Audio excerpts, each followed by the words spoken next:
thank you to the whole team and our organization committee for inviting us.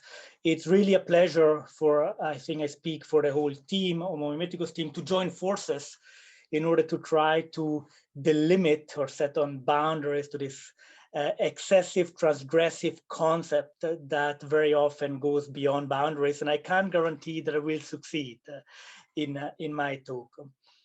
There are numerous resonances between our projects, and maybe just as an introductory gesture, I'll point out that I hesitated between two versions of the talk, a written version, which is specifically on the coronavirus and is forthcoming with Paragrana, and a more oral version that would attempt to give an overview of the Homo Mimeticus theory before then zooming in on the specific case of viral contagion. And I opted for the oral version. I hope that's okay. So for a couple of reasons. First of all, because orality is important to our understanding of mimesis. And we'll talk more about that in the working group. Our theory of mimesis is very much indebted to post-structuralism and therefore to the linguistic turn, but we also like to root it back in an oral culture. So I thought it would be good to perform it orally. And also because of giving you the big picture of the Homo Mimeticus project, which I think resonates with your own project on mimesis. So I'll share a PowerPoint and I'll follow the slides. And I'll be using images quite a lot to indicate that there is no outside of mimesis and that we can use mimetic devices in order to think critically and theoretically about mimesis.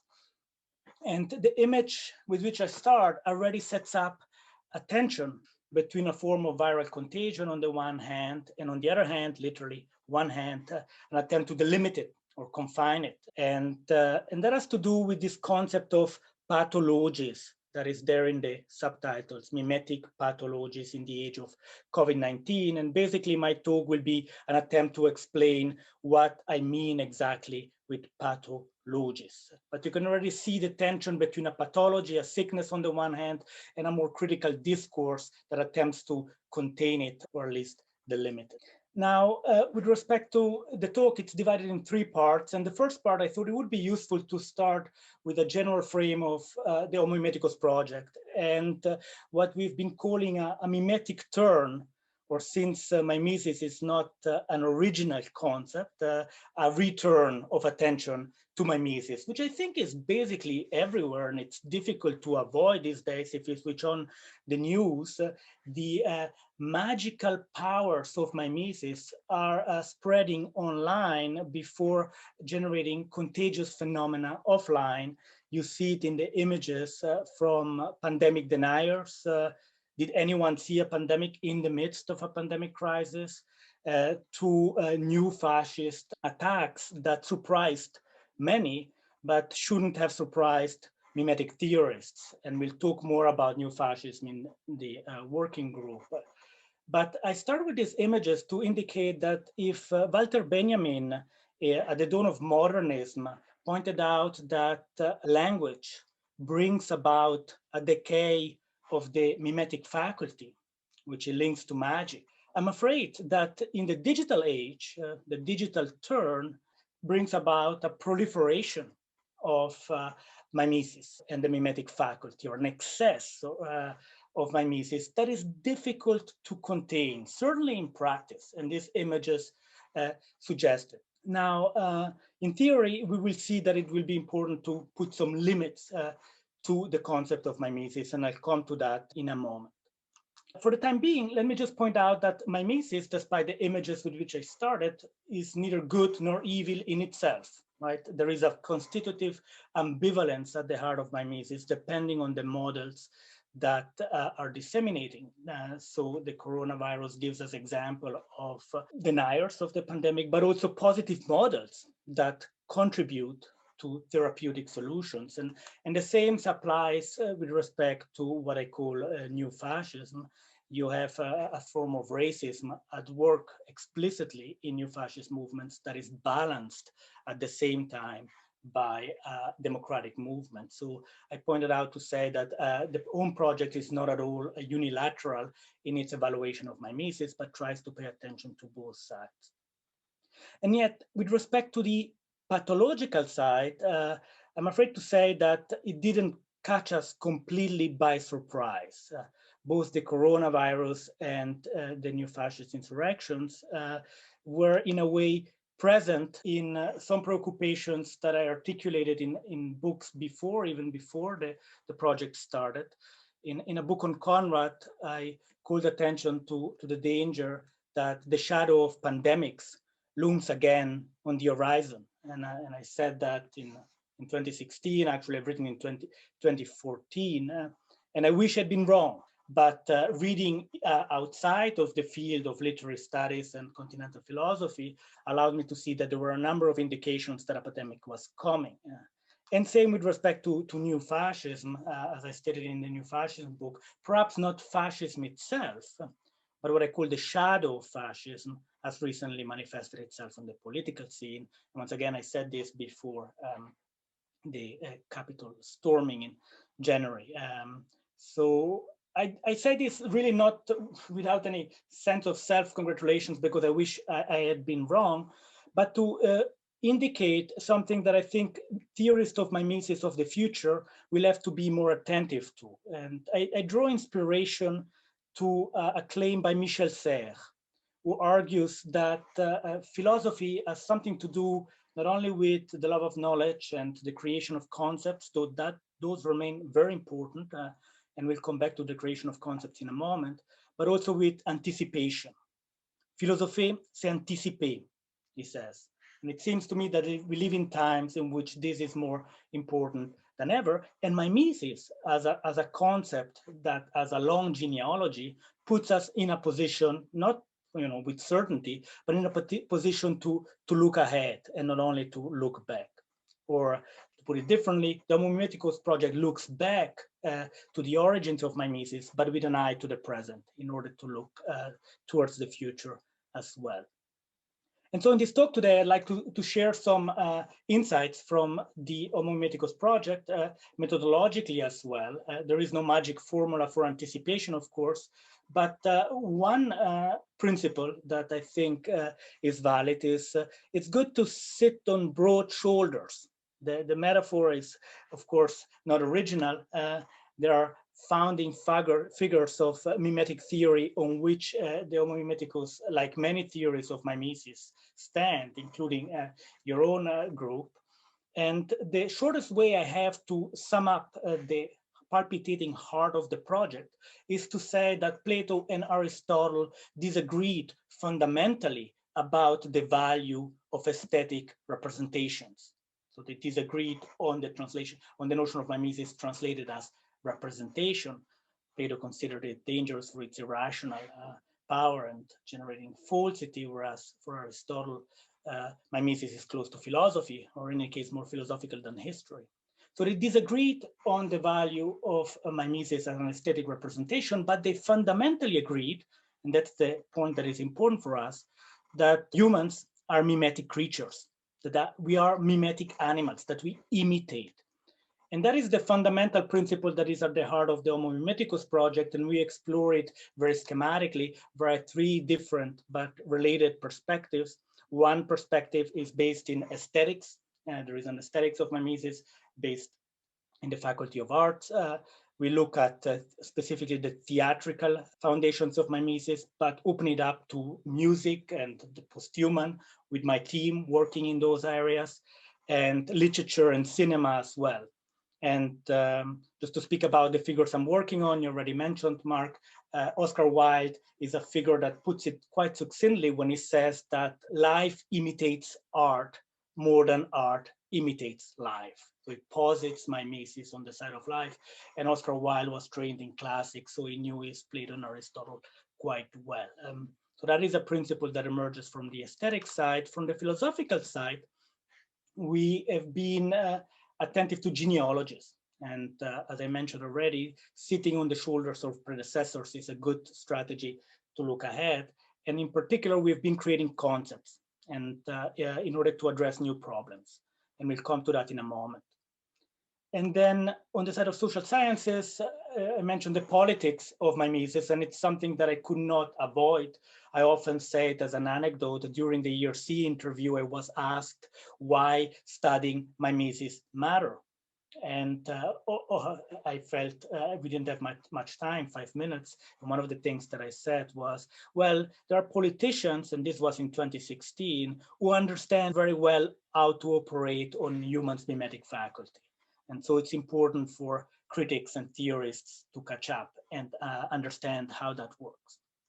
So that's the general shape of the project. We have a website where you can find out more, but I mention it here because you've been joining forces with a number of figures in literary theory like J. Hillis Miller, or philosophy like Jean-Luc Nancy, or sociology like Edgar Morin, in order to promote what we call a mimetic turn or return of mimesis.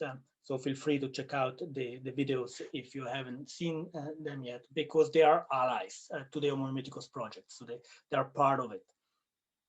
And the general trajectory of the project is basically to shift emphasis from a dominant translation of mimesis understood as representation towards the idea that life or human life itself is mimetic.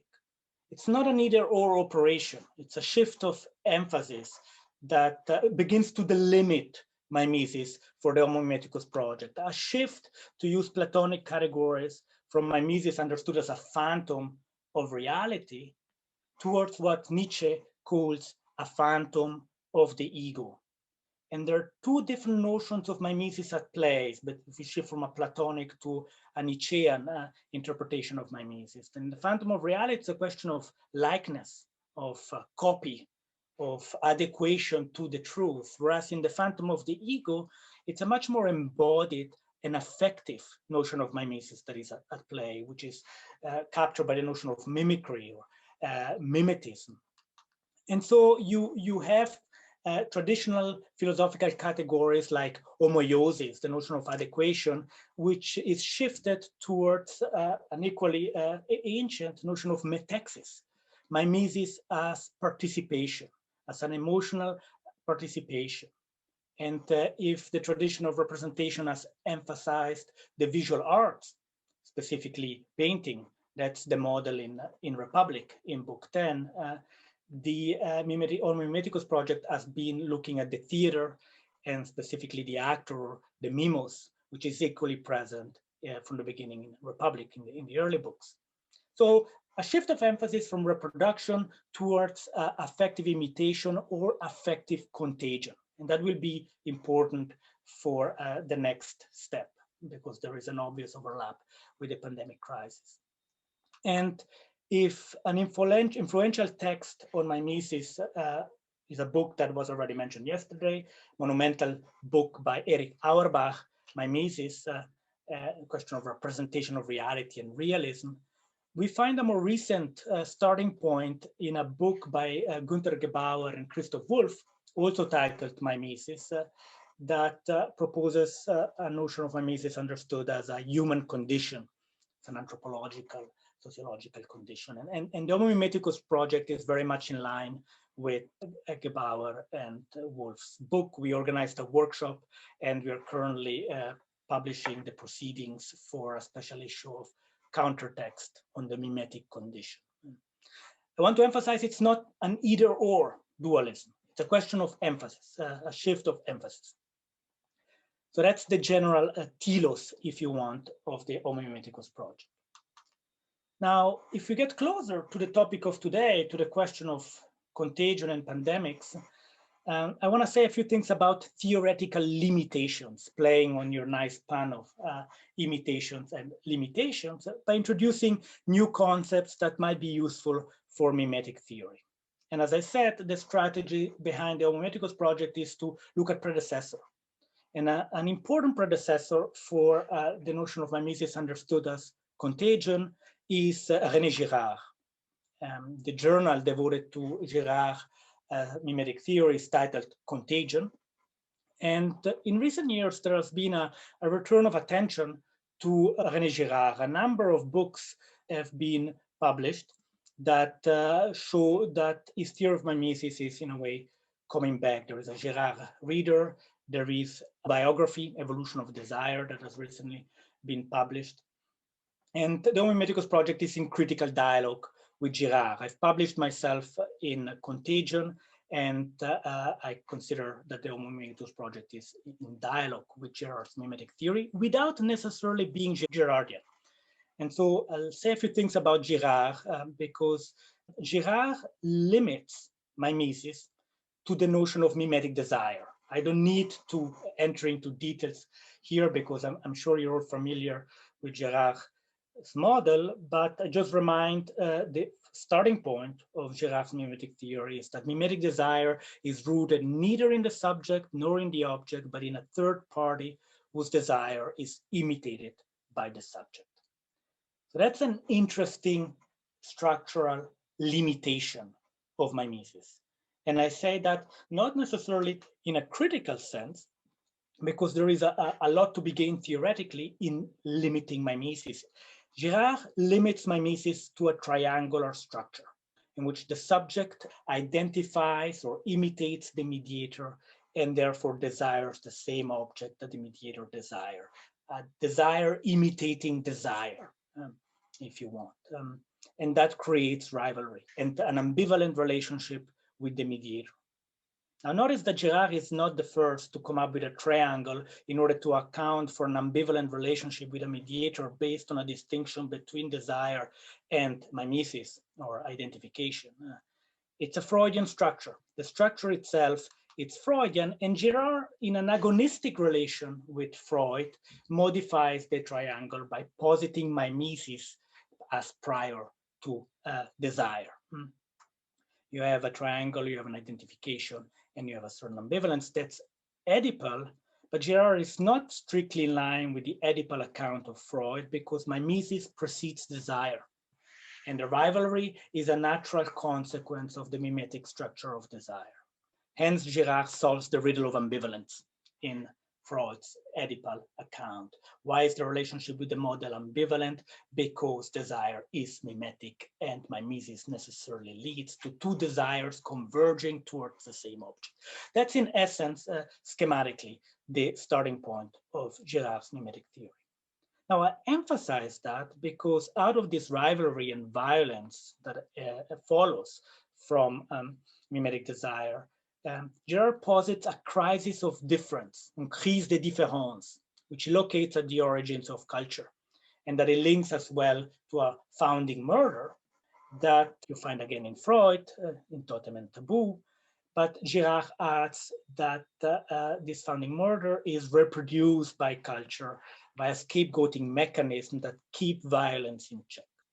My goal is not to give an entire account of the Girardian theory, but to point out the general structure, the limitations at play in his theory of imitation. And if I look methodologically at the theoretical limitations, I can point out a few. It's a linear structural logic. Mimetic desire leads to rivalry that leads to violence. It's cause and effect, causality, and it's a structural model. It's also a universal and transhistorical model that Girard can map across different historical periods. And very often, it tends to look for latent meanings behind manifest meanings, so that there is a hermeneutic at play that leads to close readings of text in order to discover latent meanings. And that leads to a metaphorical interpretation of the plague. And that's the point for me to emphasize the Girardian model.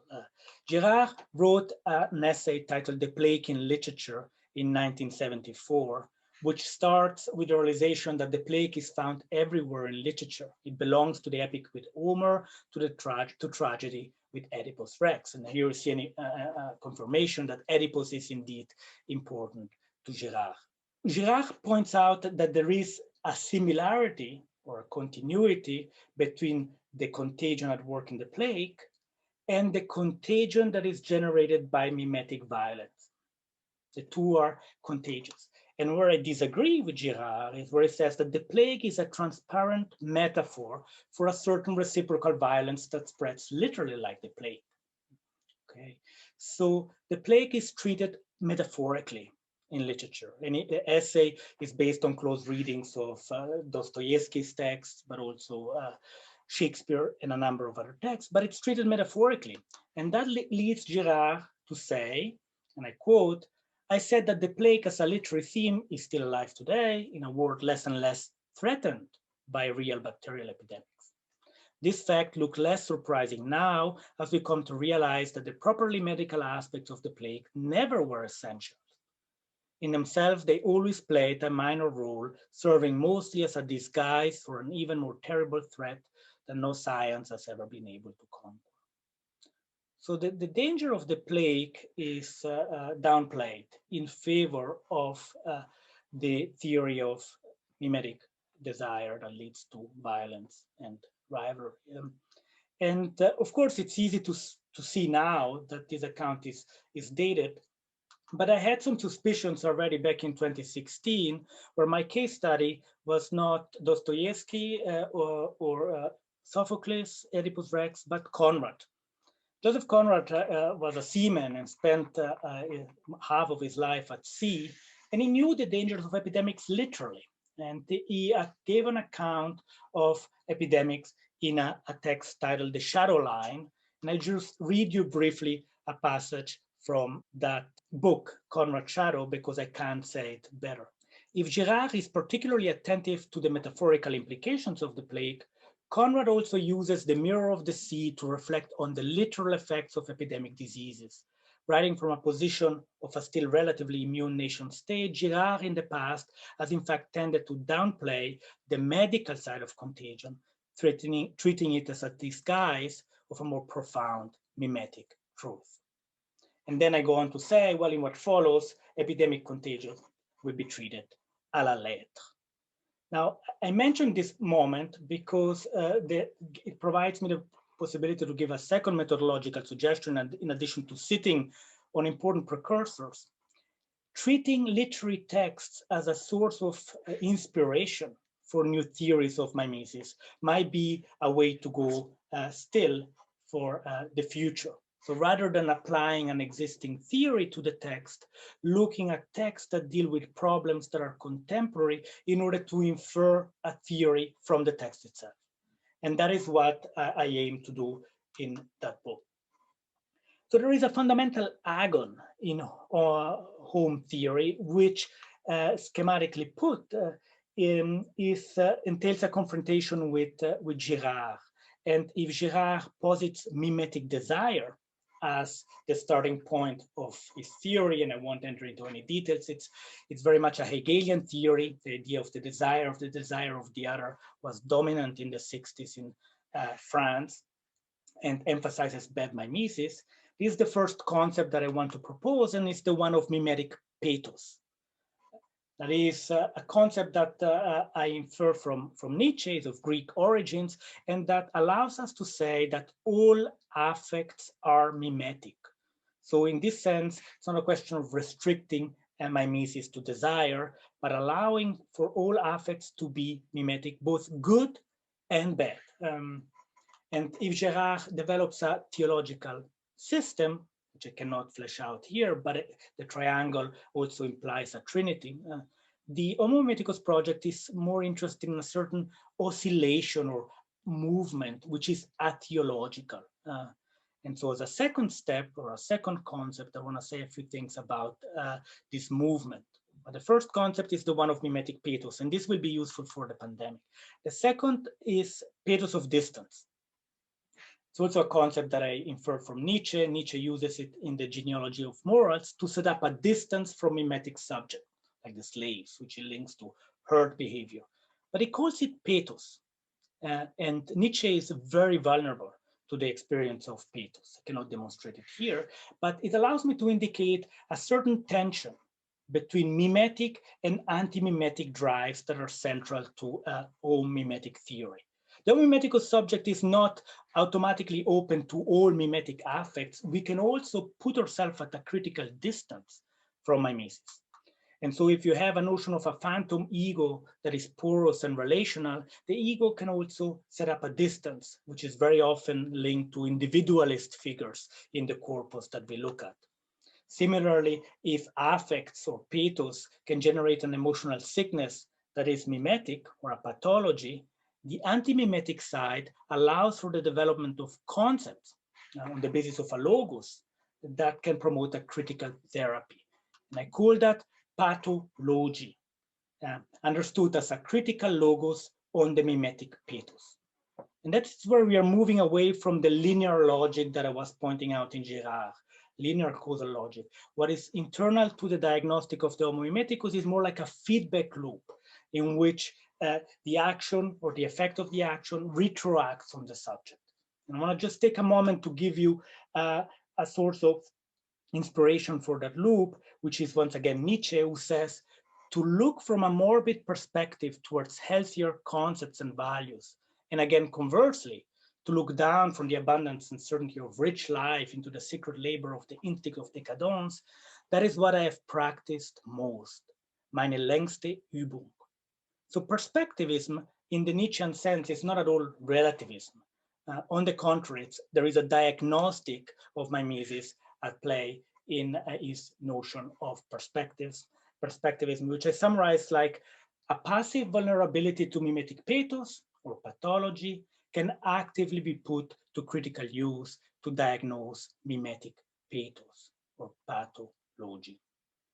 And I've given you these concepts because they are the heart of the project, but I think that they are useful and provide an alternative to the Girardian model to account for the dynamic of epidemic contagion, which is also an emotional contagion. And schematically put, we could frame it like that. The ego or the phantom of the ego is open to the outside, is embedded in an environment.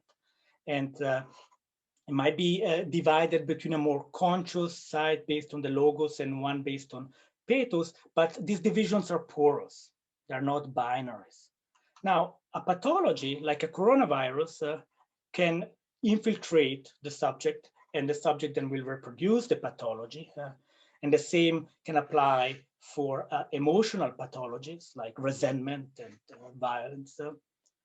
But the feedback loop that Nietzsche helps us see as this kind of structure in which the pathology can be the source of inspiration for the development of a logos on this pathos, in which emotion and concepts, reason and affects intermingle in a feedback loop that generates what I call pathologies. So that's the movement that I wanted to emphasize that I think could help us account for what is happening now, and with which I will move towards a conclusion with the pathologies of viral mimesis. So I have outlined these concepts in order to come back to the present. Now, the pandemic crisis generates pathos, I think, doesn't need much discussion. It's visible everywhere, and we feel it, at least in part, even from a distance. Pathologies have introduced practices that allows us to set up some containment and that are actually being put in place. So these concepts can be mapped on different stages of mimetic reactions. But what I want to emphasize is how viral mimesis allows us to move from a metaphorical interpretation of the plague in literature, from a more kind of deeper mimetic truth. So we move from a metaphorical reading towards doubling loops. Girard, I think, was indeed right in pointing out that there are interesting continuities between the way a viral contagion operates and the way imitation operates. Not only because both are contagion, but also because they're both imperceptible. The kind of contagion is not easily seen. I often say that mimesis, we don't notice it because it's our environment, just like a fish doesn't notice the water it's swimming in. We don't notice imitation. It spreads contagiously from self to others, in the case of the virus via physical contact, in the case of imitation via physical, but also virtual contact. One, of course, is a respiratory pathology. The other is a mimetic emotional pathology that generates all kinds of affects. But they're both total social facts, as Marcel Mauss would say, not only medical, but also social, psychic, political, and they can enter both the viral pathology and the mimetic pathology, can enter into loops, into spiraling, amplifying loops. That's why it took some time to articulate that dynamic. And for that, I need to introduce a last concept in order to explain the dynamic of the loop, which is the one of the mimetic unconscious. And I take the occasion to signal a book edited by Christian Borch titled Imitation, Contagion, Suggestion, which is currently contributing to the mimetic turn. For the mimetic unconscious, I signal simply schematically, and that will allow me to tie the threads and move to the conclusion, is that the unconscious is dealing with a porous, relational, and imitative ego. We call it a phantom. And that this ego and the unconscious attached to it is embodied and intersubjective. It's open to affect, call that pathos. Now, contrary to the Freudian unconscious, it doesn't posit a split between consciousness and the unconscious, but speaks of degrees of consciousness. Hence this notion of Pathos of Distance. The two are not opposed, but there is this tension or oscillation that allows for different degrees of consciousness that goes beyond dualisms, not dual distinctions between mind and body or self and others. Nietzsche spoke of physiopsychology, rooting the psyche in the body. And above all, it's not based on a familiar triangle. It's not limited to a triangular structure, but it is tied to a dyadic structure that is open to a network. You could call that an anti-Oedipal rhizome, if you want. Above all, the mimetic unconscious is most manifest in crowds, in social media, and in conspiracy theories. That's where the contemporary mimetic pathologies are at play. And it generates effects of hypnosis and influence, but also contagion and mirroring reflexes that serve as a via regia to the unconscious, more than dreams. So this is constitutive of the mimetic turn or return. Now, to come back and move towards a conclusion, when it comes to the viral and mimetic pathologies, the virus operates not within a triangle, but in dyadic structures that are very easily open to networks because it amplifies in a group exponentially. And that is the competence of virologists and medical experts. But a pandemic, and that is, I think, where mimetic theory can make a contribution, is equally amplified by cultural factors, by neo-fascist governments that deny the pandemic, by conspiracy theories online that serves as amplificators that operate on the mimetic unconscious of people and that stimulate their mimetic faculty, which hasn't decayed, I'm afraid, in the digital age. And so that generates a looping effect in which the virus, in addition to being contagious, generate emotional effect of contagion that retroact on behavior via media that might start online, but that have effects offline as well. So the notion of contagion blurs the boundary between offline behavior and online behavior as it operates within the logic of mimesis. So that's one of the possibilities in which the pathologies of contagion turn. Again, it's not a metaphorical relation. The virus is not metaphorical of mimesis and mimesis is not metaphorical of the virus. On the contrary, there are two different processes that reinforce each other in ways that call for specific diagnostics. But now on the positive side, you could argue that depending on the models that are introduced, and there are no perfect models, of course, we are seeing it currently in Europe, we can have positive forms of behavior that are equally spread by the same media. I watched recently Morgan Freeman give a speech saying, you trust me, I trust science, so you should trust science. And that this needs to be said in the 21st century, it's quite amazing and speaks to the power of the mimetic faculty. So in any case, in this case, the pathology can go in the opposite direction towards a reduction of pandemic, in which indeed an emotional contagion that is not only on the side of irrationality, but can inform a certain respect and fear and also attention to scientific practices simply, can retroact positively, generating a diminishment of the pandemic via pathologies. So that's what I meant with the pathologies of mimesis. This duplicity, I think, is in a relationship with the pandemic virus that is not metaphorical, but entails two processes that can easily spiral out of control in an age in which we are more and more shaped by digital representations that are not only images, but operate on the mimetic unconscious of Homo Mimeticus. So the last word, the pathologies of Homo Mimeticus, to sum up what I've just said, cut both ways. There is a duplicity in Homo Mimeticus, illustrated in our logo. Homo Mimeticus is vulnerable to mimetic pathos, yes, but we're also capable of critical distance. We are receptive to rivalry and scapegoating, and figures like Girard continue to give us tools to account for scapegoating mechanism. But we're also open to sympathy and community, and we've seen that during the pandemic. Homo Mimeticus is Janus-faced. We are prone to new fascist exclusions, especially in periods of crisis, but also inclined to pluralistic inclusions. And if you're receptive to mirroring reactions, mirror neurons seem to confirm that, we are also capable of plastic actions. And if you're habituated to repeating the same, habit is mimetic, and to imitations of bad imitations that won't go away, I am afraid. We're also open to chameleon transformations. That's why the chameleon is our symbol. And perhaps, and I say that with a question mark, it's a Nietzschean question mark, to limitations of bad imitations.